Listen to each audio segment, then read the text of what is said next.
नमस्कार, अजय चतुर्वेदी। मित्रों, आज मैं आपको एक ऐसे फल के बारे में बताऊंगा। उस फल के जो गुण हैं उनके बारे में बताऊंगा और साथ साथ कुछ अवगुणों के बारे में भी बताऊंगा। और ये इसके लिए मैंने आमंत्रित किया है खास तौर पर बनारस ही नहीं बल्कि देश के जाने माने वरिष्ठतम पत्रकारों में से एक योगेंद्र नारायण शर्मा जी को। वो बताएंगे इस औषधि के बारे में, इस मेले के बारे में। वो एक ऐसा फल है जिसका कि बनारस में मेला लगता है और वो भी साल में सिर्फ एक दिन। वो मेला क्या है, क्यों लगता है, उसकी क्या उपयोगिता है, इसके बारे में हम जानेंगे वरिष्ठतम पत्रकार योगेंद्र नारायण शर्मा जी से। आपका बहुत बहुत स्वागत है। किस मेले की और किस फल की आप अभी चर्चा कर रहे हैं, क्या बताने जा रहे हैं, उसके बारे में थोड़ा सा बताएं। मैं जिस फल की बारे में बात करने जा रहा हूँ या जिस मेले के बारे में, तो एक कहावत है, बड़े बड़े त्योहारों में ललई छठ। जी। तो कहने का मतलब मैं ललई की छठ के मेले की आलोचना नहीं कर रहा हूँ या उसको हेय नहीं दृष्टि से देख रहा हूँ। वो भी पुत्र के लिए ही वो आयोजन होता है, वो पूजा होता है, सब कुछ होता है। जिस मेले और जिस फल के बारे में बात कर रहा हूँ वो भी कुछ उसी तरह की कहावत को चरितार्थ करता है। बड़े बड़े मेलों में जहाँ कुंभ का मेला की चर्चा होती है, डाला छठ की होती है, ददरी मेले की चर्चा होती है, हरिहर क्षेत्र के मेले की चर्चा होती है, अमावसा के मेले की चर्चा होती है, उसमें मैं एक फल के मेले के बारे में चर्चा करूं, कुछ अजीब सा लगता है। जी वही जैसे ललई छठ। जी। जी। लेकिन इसकी उपयोगिता कहीं से कम नहीं है। ये मेला केवल एक दिन लगता है, दीपावली वाले दिन बनारस में। जौनपुर में भी यह मेला लगता है, वहाँ 3 दिन का लगता है और वो भी लेकिन दीपावली ही होती है, दीपावली का ही समय है। दीपावली से के पहले शुरू होता है और 3 दिन तक रहता है, दीपावली दिन खत्म हो जाता है। तो ये मेला है और ये फल है भेला का मेला। भेला। भेला, ये भेला क्या होता है? भेला एक फल है। जी। उसको भेला भी कहते हैं, भेलवा भी कहते हैं, भेलमा भी कहते हैं। जी। और उसका एक नाम है अग्निमुख संस्कृत में। जी। जी। या उसको अंग्रेजी में मार्किंग नट कहते हैं। अच्छा अच्छा। या आयुर्वेद में वो ज़्यादा मशहूर है भल्लातक। भल्लातक। भल्लातक। जी जी। तो नाम तो इतना मैं बता दिया, मराठी में भी बता सकता हूँ, बिब्बा इसको कहते हैं। अच्छा। हर जगह पर इसके अलग अलग नाम है, लेकिन इसके गुण के बारे में सामान्य आदमी नहीं जानते। जी। मैं खुद इसको नहीं जानता था। मेरी रुचि जो है इस बात में थी कि जो धोबी कपड़े पर निशान लगाता है, हाँ, और वो कभी छूटता नहीं, कपड़ा भले ही फट जाए लेकिन वो निशान नहीं छूटता रहा। वो आखिरकार निशान कौन सी स्याही से लगाता रहा। जी जी। तो हमारे यहाँ धोबिन आई थी, हमने पूछा कि भाई ये कैसे लगाती हो, ये कौन सी स्याही है? तो उसने कहा कि भैया वो स्याही नहीं है, वो फल है। उनका फल? तब कही कि भेलवा। उनका भेलवा क्या होता है?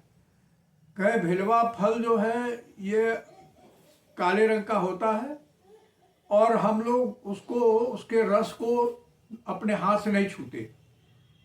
उसमें उसको थोड़ा सा गर्म करके, जिससे उसका कुछ मुलायम हो जाए, तो उसमें सुई चुभोते हैं और उसी से कपड़े पर निशान लगा देते हैं।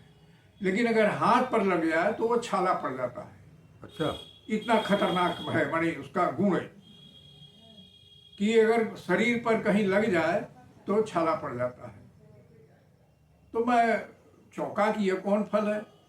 हमने और पता, हमने कहा कि देखो तुम्हारे पास है, तो कह गया अब चूंकि हम लोग कपड़ा नहीं धो रहे हैं, खाली प्रेस करते हैं, तो उसकी जरूरत नहीं है, खोजते हैं, खोजी नहीं पाई। हमने और कई लोगों से बात किया, धोबियों से, वो भी नहीं दे पाए। मैं इसके चक्कर में पड़ा था कि आखिरकार ये फल क्या है। खोजते खोजते तो हमारे एक मित्र आए थे आसनसोल से, हमने उनसे चर्चा की। उनके साथ उनकी नातिन थी, तो कहे कि चल बाबा ये तो हमारे यहाँ बहुत भरा पड़ा है।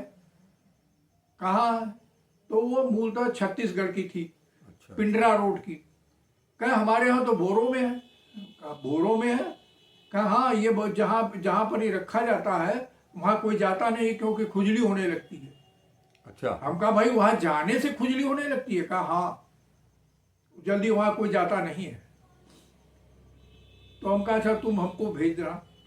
तो उसने अपने को हमारे मित्र को आसनसोल भेजा, और आसनसोल से जब वो आए तो लेके आए। तो हमने उस फल को देखा। अगर आप देखना चाहें उस फल को, बिल्कुल बिल्कुल, तो मैं आपको दिखा सकता हूँ। 2-4 बीज हमारे पास हैं उसके।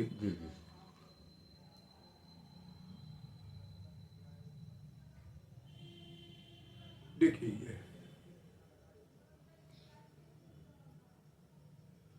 ये जी बहुत छोटा सा और काला सा, लगभग 2-3 ये सैंपल है आपके पास।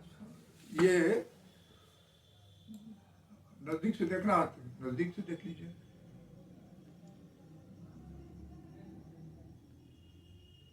जी जी जी जी जी। और इसके तो माने ये फल जो मिलता होगा वो आदिवासी क्षेत्रों में ही पाया भी जाता होगा। ये यहाँ पर उत्तर प्रदेश के जो वन क्षेत्र है जी, उसमें मिलता है। और ये जो है इधर जो इधर का जो है, ये कौन सा जंगल, अरे बिहार के बाद जो है झारखंड में है, और मध्य प्रदेश, छत्तीसगढ़, आंध्र और कर्नाटक में बहुत ज्यादा होता है। अच्छा। चूंकि मध्य प्रदेश खुद ही बहुत चारों ओर से वन से आच्छादित है। जी जी जी। मध्य प्रदेश का 31.5% क्षेत्र जो है वनाच्छादित है जी। तो वहां पर काफी है, इसके पेड़ काफी हैं, और वहीं से ये पेड़ सब जगह आते हैं, उसके फल आते हैं जी जी। लेकिन अब इसका गुण जो है, ये तो हमने एक बताया, इसका इसीलिए अंग्रेजी में वालनट कहते हैं। अरे मार्किंग नट कहते हैं, मार्किंग नट की निशान लगाने का वो। लेकिन ये फल का बीज वाला हिस्सा है, ये मूलतः ये काजू प्रजाति का है। ये इसकी जो है अंग्रेजी में जो है इसको, इसका नाम है देखिए, हाँ, सेमेकार्पस सनाकार्डियम, सेमीकार्पस एनाकार्डियम कार्डेसी फैमिली का ये भी है, जिस फैमिली का काजू है। ये उसका बोटेनिकल नाम है। तो इसके जो काले वाले के नीचे यहाँ पर फल के एक कुछ गोल सा अलग से रहता है। हाँ।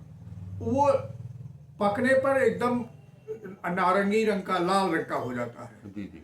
तो इस हिस्से को तो खा लिया जाता है, खाया जाता है। अच्छा। जब पक जाएगा, नारंगी रंग का हो जाएगा, तो उसको खा लिया जाएगा। लेकिन उसके ऊपर वाला ये काला वाला हिस्सा, ये खतरनाक है, इसको ऐसे नहीं खाया जा सकता।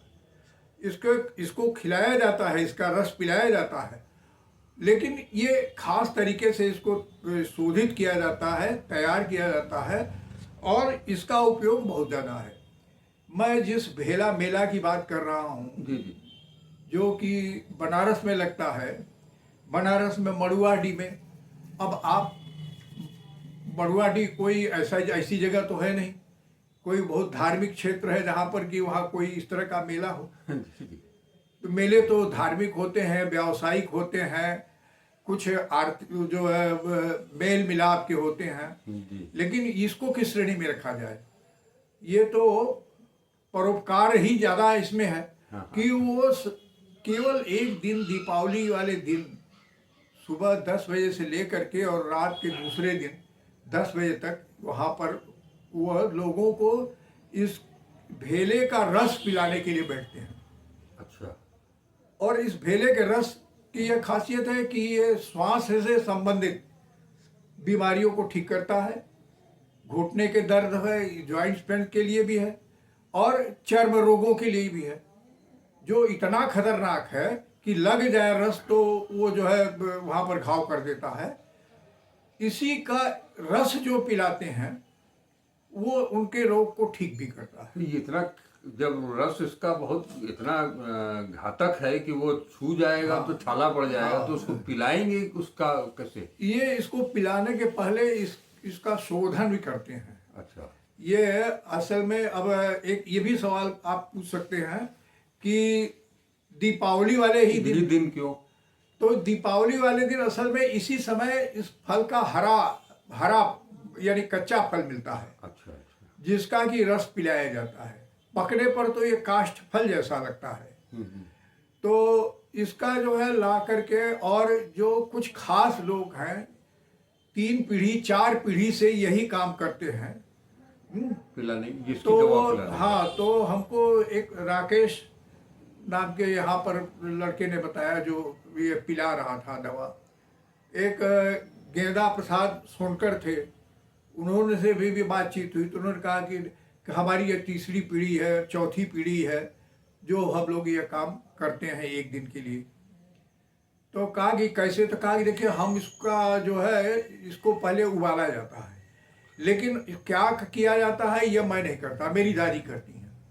रात में जब सब लोग सो जाते हैं, जब कोई आसपास नहीं आता जाता है, तब इसको उबाला जाता है मिट्टी के बर्तन में, और पूरी सावधानी रखी जाती है कि उसके आसपास कोई ना आए जिससे उसका भाप, उसका धुआं जी जी उनको लगे, वो भी हानिकारक होता है, क्योंकि वो बहुत ज़्यादा हानिकारक होता है। तो रात भर वो उसको उबाला जाता है और फिर सुबह जो है ये तैयार हो जाता है। तो इसका रस 1 चम्मच, छोटा चम्मच, चाय वाला चम्मच जी जी ही हम लोग देते हैं। लेकिन देने के पहले, रस निकाल करके पिलाने के पहले देसी घी खिलाते हैं, जिससे कि पूरा गला और ये पूरा जो है ये और पूरा मुंह घी से भर जाए, उस पर घी का एक लेप आ जाए। जी जी। ओठों पर भी लगा देते हैं कि अगर इसको पिलाएं तो उनके स्किन पर, इसका चमड़े पर कोई असर ना हो। तो वो सब करके उसको पिला देते हैं। तो हम कहा पैसा भी लेते हो? तो कहा कि नहीं, 100 रुपया खाली लेते हैं, और साल भर में एक बार पिलाते हैं। और फिर अगर उनको ठीक ज़रूरत महसूस हुई तो इसका आमतौर पर लोग 3 साल 5 साल लेते हैं, और फिर उनके लिए वो सांस संबंधित जो है दमा या इस तरह से रेस्पिरेटरी प्रॉब्लम जो है उनको फिर कभी नहीं होता। नहीं, एक तो नहीं, सांस की भी प्रॉब्लम इससे दूर हो रही है, जॉइंट्स पेन भी इससे दूर हो रहा है, स्किन डिजीज भी इससे दूर हो रही है। एक ऐसा फल जिसका रस जो है वो आपके लिए, अगर ऐसे ही नॉर्मल वे में उसका इस्तेमाल कीजिए तो वो आपको घाव पहुंचा देगा। उसको उबालेंगे तो उसका धुआं उसका जो भाप निकलेगा वो भी हार्मफुल है। लेकिन वो रस किस तरह से उसको निकालना, उसको बनाना, जो आपने वो शोधना शब्द का इस्तेमाल जो आपने किया, शोध करके उसका और उसको बनाना, और कितनी मात्रा में दिया? 1 चम्मच केवल चाय वाली 1 चम्मच साल में एक बार, 1 चम्मच, ये साल भर में एक बार। आयुर्वेद में इसका बहुत ज़्यादा उपयोग है जी। और जैसे कि इसका भल्लातक बटी हाँ हाँ बनता है, इसका अमृत भल्लातक रसायन बनता है, लेकिन उसका शोधन करते हैं पहले, भल्लातक या भिलवा का शोधन करेंगे, जी जी। उसके बाद उसका जो है रसायन या बटी या जो भी बनाए। कई दवाएं बनती हैं आयुर्वेद में, और करीब हर दवा, आयुर्वेदिक दवा कंपनी जो है इसका कोई न कोई जो है कॉम्बिनेशन तैयार करती है। मध्य प्रदेश के घने जंगलों से होते हुए बनारस, और बनारस ही नहीं, ये जौनपुर, जी जौनपुर में भी ये मेला लगता है। उसका भी समय यही दीपावली के का है ये जो है।